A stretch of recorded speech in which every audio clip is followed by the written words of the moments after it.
Kraken, the name of death. The sailors never spoke its name aloud. In the taverns of forgotten ports, amid the stink of tar, salt, and rotting fish, they whispered of it only when the lamps burned low and storms rattled the shutters. Kraken. The word was said to carry weight, like a chain dropped into the sea, pulling those who uttered it toward the abyss. For centuries, it was dismissed as myth, an invention to keep green boys obedient on long voyages. But those who lived to tell the tale swore it was no creature of flesh alone. The Kraken was not just beast, it was death itself, wearing the ocean as its shroud. The first omen. Captain Jareth Morn was not a man who believed in legends. He had seen too much of the world's cruelty to fear children's stories. His galleon, the Harrower, had crossed oceans no other dared, carving trade routes through storm and war. Yet even he felt unease the night the sea fell silent.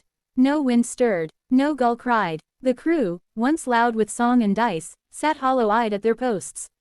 The stars above seemed too sharp, as though they were staring down at mortals doomed. Then the stench came, brine mixed with rot, like a graveyard soaked in saltwater. It wafted over the deck, thick and clinging. Jareth ordered the men to light torches, but the fire sputtered as though starved for air. "Captain," whispered First Mate Drake, voice brittle, "the water, it's moving wrong." And it was. The sea below them swirled though no current should have been there. The whirl widened, blacker than ink, as if the ocean itself was peeling open. 2. The eye beneath. From the void beneath rose something vast. At first, Jareth thought it a wave. But then the surface broke, and he saw an eye the size of his cabin window staring up at him. Not an animal's eye. It did not blink or ripple with thought. It was emptiness itself, ringed in pale fire, a void gazing into the world. The men fell to their knees. One wept. Another began muttering prayers, words spilling so fast they became nonsense. "Stand to arms!" Jareth roared, though his voice shook. Muskets were primed, cannons were loaded, yet the crew trembled, knowing powder and shot could not wound a nightmare. From the depths, limbs unfurled, tentacles wider than masts, slick with darkness.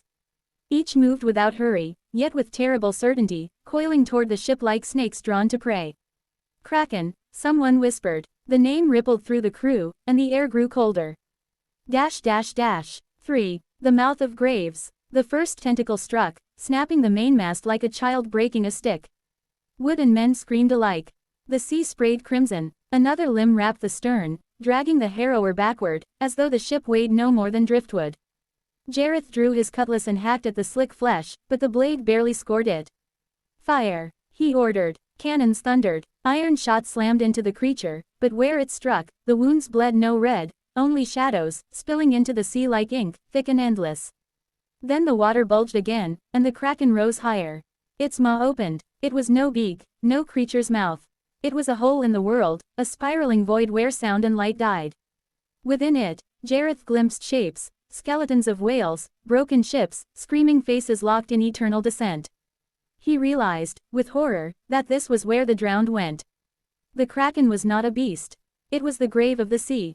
IV. The bargain. As the crew was slaughtered, Jareth felt the weight of inevitability. This was no battle. This was judgment. Yet, in the face of despair, he shouted into the storm. "Kraken, if you are death, then speak to me." The void paused. The tentacles stilled, curling in a circle around the shattered ship. Then, from the maw, came a voice. It was not sound but pressure, pressing into every skull. The words were made of despair itself. "All who sail are mine. All who breathe the salt are promised to me. You defy only the tide of time." Jareth staggered, blood dripping from his brow. "Then why spare me long enough to speak?" The abyss swirled. He felt it, curiosity, faint but vast. Some pled, some pray, few bargain. "What would you offer, little captain?" Jareth thought of his crew, of the men dying around him, of the countless sailors yet to set forth across these cursed waters. A terrible thought came. "My life for theirs," he said. "Take me, and let the others live." The crew froze, eyes wide, hope and terror mingling. The Kraken's eye widened, filling the horizon. Its voice crushed the air. "Brave, but death is not bartered, it is owed. Still, a name carries power. Yours shall be mine. From this tide forth, you are Kraken. You are death upon the seas." The void lunged. Jareth screamed as the tentacles wrapped him, dragging him into the maw. His body vanished into the abyss. And then, silence. The curse of Jareth Morn. When dawn broke, the survivors found themselves adrift amid calm waters. The wreckage of the harrower floated in shards, yet the monster was gone. The men never spoke of what they saw. Those who whispered said the Kraken had not taken them because it had taken something far worse. Jareth Morn had not died. He had been made into Death's herald. Sailors swore that from that night onward, when storms gathered without warning and ships vanished without trace, a figure sometimes appeared upon the waves. A man-shaped shadow, standing atop the sea as though it were solid ground, eyes burning with void fire. He carried no weapon, he needed none. The sea itself answered his will.